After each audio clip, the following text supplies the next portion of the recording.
سير راتكليف، انا عارف ان دلوقتي ما عندكش ولا مانجنج دايركتور ولا سبورتس دايركتور، انا اعتبرت نفسي من السكاوتنج تيم وجايب لك شويه اسماء كده تعمل فيها شوبينج وما تقلقش من الرخيص منه يعني. هاخدك كده للدوري الايطالي نعمل شوبينج. عندك لياو وعندك فالوفيتش يجيب لنا فرود محترم كده عليه القيمه، مش هناخد لسه ونربي.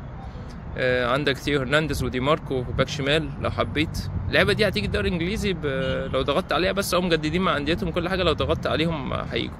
عندك ريندرز في الميلان لعيب جديد بيفكرني بكورتيسكا بتاع بايرن ميونخ، هيفرق معانا قوي.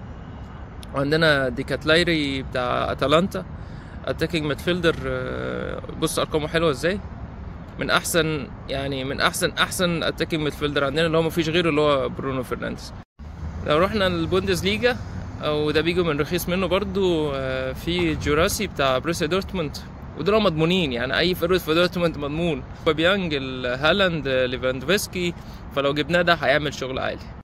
عندي بقى عليك هديه في الرخيص منه خالص بقى، يعني حاجه هتروح كده تدفع فيها 20 مليون وترجع، في مثل شتاد بتاع الباك شمال بتاع شتوتجارت، بيلعب منتخب المانيا، 27 سنه، مش صغير، بس ارقامه حلوه قوي، فلو تبص عليه.